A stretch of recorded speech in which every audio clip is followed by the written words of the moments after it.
തിരൂരിൽ താഴെപ്പാലം നഗരസഭാ സ്റ്റേഡിയത്തിൽ നവീകരണം നടക്കുന്നതിനാൽ ഉപജില്ലാ കായികമേള നടത്താൻ വേദിക്കായി നെട്ടോട്ടം. കായികമേള നടത്തിപ്പിനുള്ള സമയം അടുത്തെത്തിയിട്ടും വേദി സംബന്ധിച്ച് അനിശ്ചിതത്വം.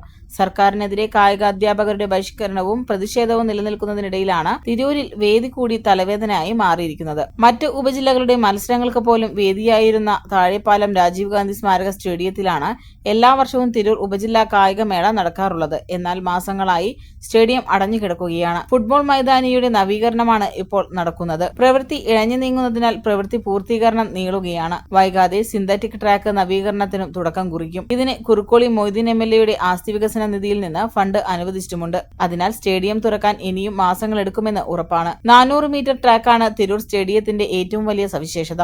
ഈ സൗകര്യം തിരൂർ ഉപജില്ലയിലെ ഒരു വിദ്യാലയത്തിൽ പോലും ഇല്ല എന്നതിനാൽ ദീർഘദൂര ഓട്ട മത്സരങ്ങൾ ഉൾപ്പെടെ തിരൂരിൽ നടത്തുക എളുപ്പമായിരുന്നു. സംസ്ഥാന ദേശീയ മീറ്റുകളിൽ സ്വർണ്ണമണിഞ്ഞിട്ടുള്ള വിദ്യാർത്ഥികൾ ഉപജില്ലയിലുള്ളതിനാൽ മേള മികച്ച സൗകര്യങ്ങളോടെ നടത്തേണ്ടതുണ്ട്. തിരൂർ സ്റ്റേഡിയം ലഭ്യമല്ലാത്തതിനാൽ പുതിയ വേദി കണ്ടെത്താനുള്ള തിരക്കിട്ട ശ്രമങ്ങളിലാണ് വിദ്യാഭ്യാസ വകുപ്പ്.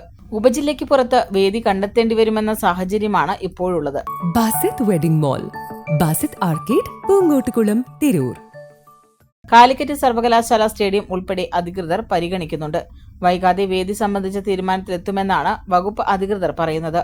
വിവിധ ആവശ്യങ്ങൾ ഉന്നയിച്ച് കായികാധ്യാപക സംഘടന പ്രതിഷേധത്തിലും ബഹിഷ്കരണത്തിലുമാണ്. അതിനാൽ മേള നടത്തിപ്പുമായി സഹകരിക്കില്ലെന്ന് സംഘടന വ്യക്തമാക്കിയിട്ടുണ്ട്. എല്ലാ വർഷങ്ങളിലും കായികാധ്യാപക സംഘടനയുടെ നേതൃത്വത്തിലാണ് കായികമേള നടക്കാറുള്ളത്. മറ്റ് മേളകൾക്കെല്ലാം വിപുലമായ സംഘാടക സമിതികളും സംവിധാനങ്ങളും ഉണ്ടാകുമെങ്കിലും കായികമേളകൾ എല്ലാ വർഷവും കായികാധ്യാപകരുടെ ചുമലിലാണ് ഏൽപ്പിക്കപ്പെടാറുള്ളത്. ഇത്തവണ തങ്ങളുടെ പ്രവർത്തനം മത്സരങ്ങൾക്കായി വിദ്യാർത്ഥികളെ തയ്യാറാക്കുക എന്നതിൽ ഒതുങ്ങി നിൽക്കുമെന്ന് കായികാധ്യാപക സംഘടന പ്രസ്താവിച്ചിട്ടുണ്ട്. അതിനാൽ മേള നടത്തിപ്പ് വിദ്യാഭ്യാസ വകുപ്പിന് എളുപ്പമാകില്ല. കഴിഞ്ഞ വർഷം വരെ കായികമേളകൾ വളരെ വിജയകരമായി സംഘടിപ്പിക്കപ്പെട്ടിരുന്നത് കായികാധ്യാപകരുടെ കഠിനാധ്വാനം കൊണ്ടായിരുന്നു. ഇത്തവണ സംഘാടനത്തിനൊപ്പം വേദി കണ്ടെത്താനും അധികൃതർ നന്നായി വിയർക്കേണ്ട അവസ്ഥയാണ്. താനൂർ ഉപജില്ലാ കായികമേള ഉൾപ്പെടെ കഴിഞ്ഞ ഏതാനും വർഷമായി തിരൂർ സ്റ്റേഡിയത്തിലാണ് നടക്കാറുള്ളത്. തിരൂർ ഉപജില്ലയിലെ തിരുനാവായ നവാമുകുന്ദ, ആലത്തിയൂർ ഹൈസ്കൂളുകളിലെ വിദ്യാർത്ഥികളിൽ പലരും സംസ്ഥാന ദേശീയ താരങ്ങളാണ്.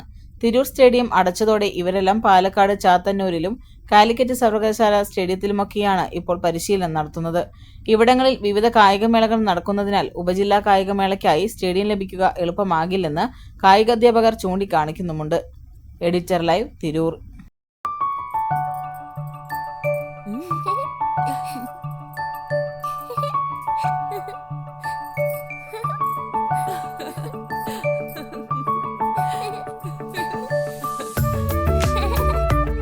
ചില നോട്ടങ്ങൾ പറയാതെ പറയുന്ന ഓർമ്മകളാണ്.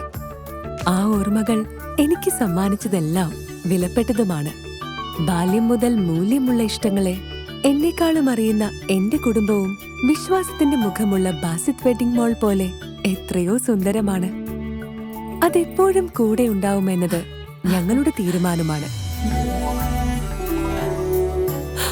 ആ തീരുമാനം നിങ്ങളുടെ ഇഷ്ടങ്ങളാവട്ടെ.